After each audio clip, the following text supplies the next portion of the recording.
It was another quiet evening on the outskirts of Brimwood, and officers Tinsley and Hank Allen were stationed at their usual spot near the highway exit. Their eyes scanned the roads, ever watchful for any suspicious vehicles or speeding drivers. John was fresh out of training, eager to prove himself, while Hank, his partner, was a seasoned officer with years of patrol under his belt. Hank had seen it all and had become sharp over the years, though he often carried a certain wariness towards people from the city. They were different, harder to read. And Hank didn't like that. "Let's keep our eyes peeled, John," Hank said, taking a sip from his coffee, now lukewarm in the cool evening air. John nodded, scanning the headlights of passing cars. But just as he was about to settle back into the routine, something caught Hank's eye.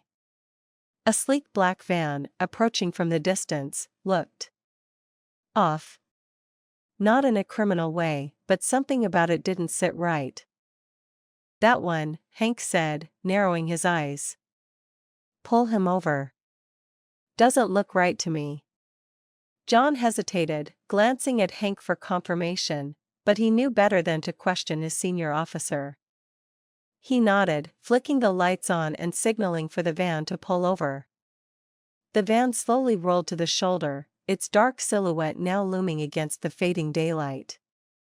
As the two officers approached, they had no idea who they were about to confront. Inside that van was Thomas Lancer, head of internal affairs at the Brimwood Police Department, the very person who made sure officers like John and Hank followed the rules.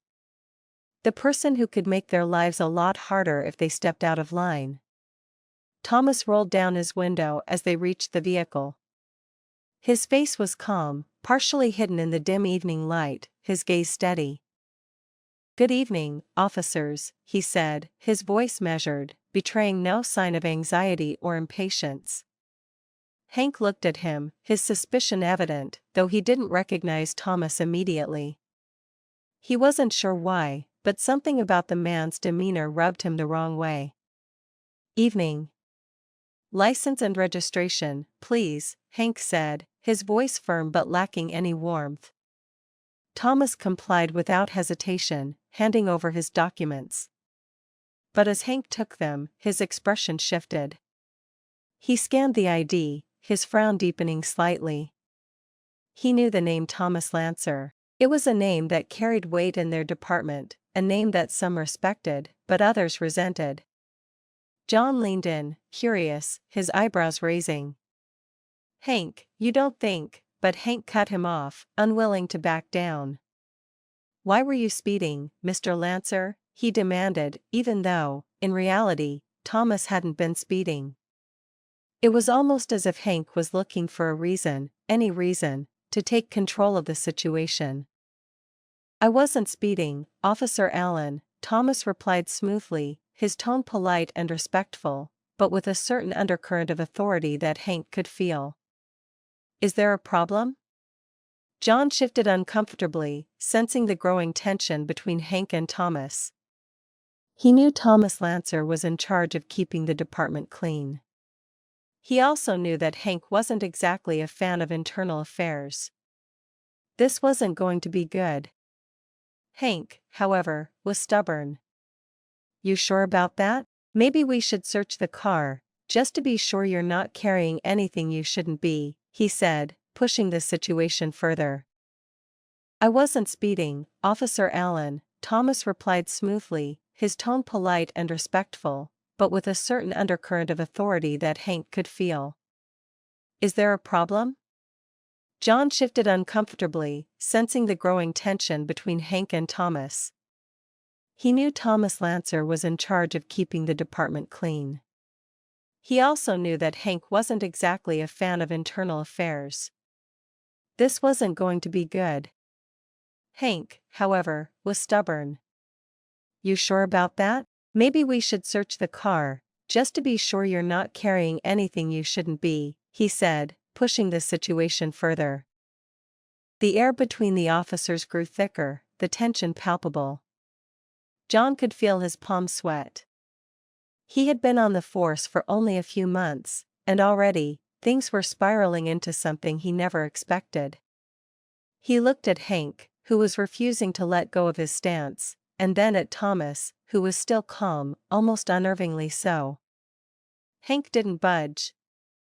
"Step out of the car, Mr. Lancer," he said, his voice now carrying a slight edge of unease.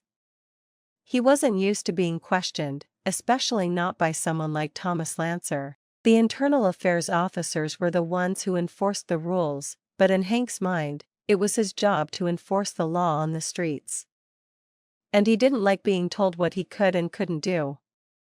Thomas, still calm, opened his door and stepped out of the van. He was taller than Hank, and his presence seemed to fill the air around him, almost like a quiet storm.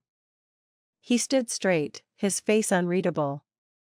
"This is highly unusual, officers," Thomas said, his voice firm but still controlled, his gaze steady as he met Hank's eyes. "Is there a specific reason for this search?" Hank remained silent, and John could see the anger building in his partner. Hank didn't like being challenged, especially not in front of someone he already felt was too high up in the ranks to be questioned. Before Hank could respond, John quickly intervened, trying to defuse the situation. "We're just doing a routine check, sir," he said, his voice softer than Hank's. "Nothing personal." Hank shot John a sharp look, warning him to stay quiet, but John wasn't sure what to do. He wasn't sure if this was a fight he wanted to be involved in, but he couldn't exactly stand idly by while his partner dug a hole deeper. Thomas gave a short nod, and without another word, stepped aside, signaling that they could go ahead with the search. Hank wasted no time, moving towards the back of the van to check the trunk. John stood awkwardly by, unsure of how to handle the situation. This was no longer just a traffic stop, it had become something far bigger than that. Minutes passed as Hank rifled through the van, tossing aside papers, looking under seats, checking compartments. Nothing. There was nothing out of place. Hank's frustration grew, and John could see the tightness in his jaw as he slammed the door shut with a little more force than necessary. Hank shot John a sharp look, warning him to stay quiet, but John wasn't sure what to do. He wasn't sure if this was a fight he wanted to be involved in, but he couldn't exactly stand idly by while his partner dug a hole deeper. Thomas gave a short nod, and without another word, stepped aside, signaling that they could go ahead with the search. Hank wasted no time, moving towards the back of the van to check the trunk. John stood awkwardly by, unsure of how to handle the situation. This was no longer just a traffic stop, it had become something far bigger than that. Minutes passed as Hank rifled through the van, tossing aside papers, looking under seats, checking compartments. Nothing. There was nothing out of place. Hank's frustration grew, and John could see the tightness in his jaw as he slammed the door shut with a little more force than necessary. Hank stood there, looking at Thomas as the man's eyes pierced through him. The quiet authority in Thomas's gaze was unnerving, and it took every ounce of Hank's willpower not to snap. He had spent years on the force, earned respect on the streets, but here, in front of this man, he felt small.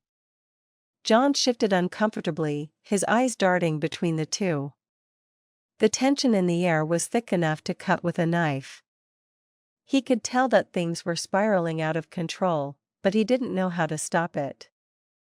As Hank fidgeted with the car keys in his hand, Thomas took a step forward. His presence seemed to fill the space between them. His voice was calm but laced with the weight of years of experience. "You know, Officer Allen," Thomas began, his tone sharp but measured, "misuse of authority isn't something I take lightly." He paused, letting the words sink in. "I'll be filing a full report on this incident." John's heart sank. He looked at Hank, who was now clenching his fists at his sides, his face flushed with frustration. This was bad, really bad. They had messed up, and now there was no turning back. The realization hit Hank like a slap to the face.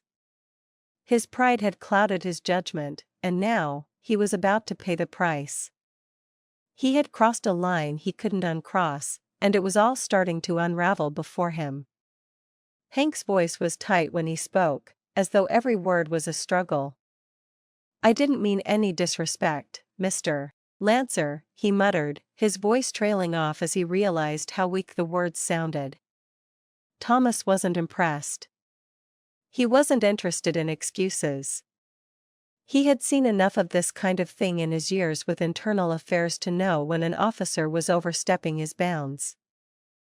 Thomas's eyes narrowed slightly as he stepped closer to Hank. "Brimwood doesn't need officers who think they're above the law.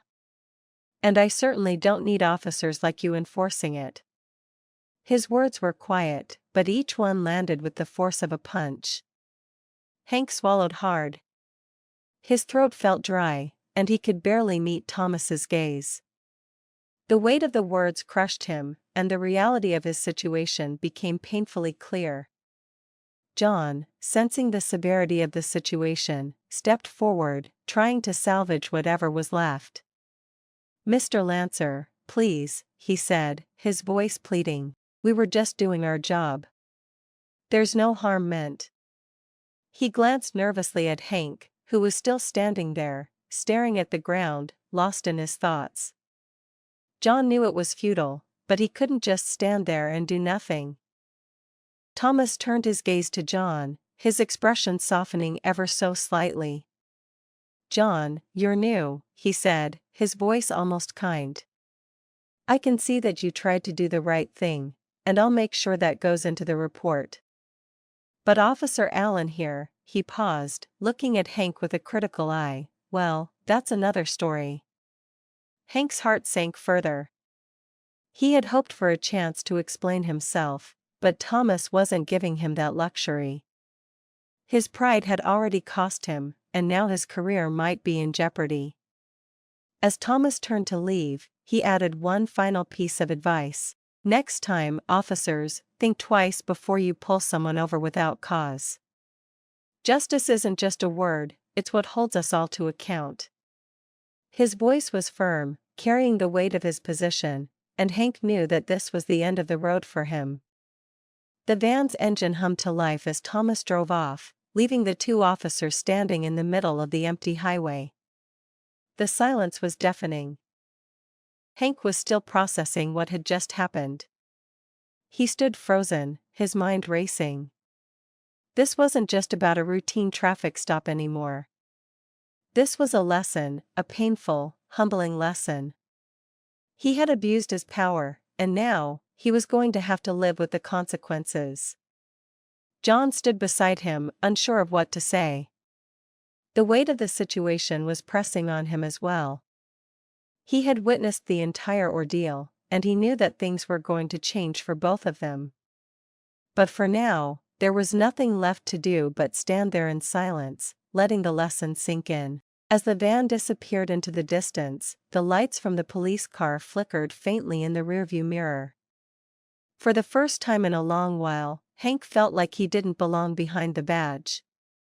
He had lost something, something important, something that could never be regained.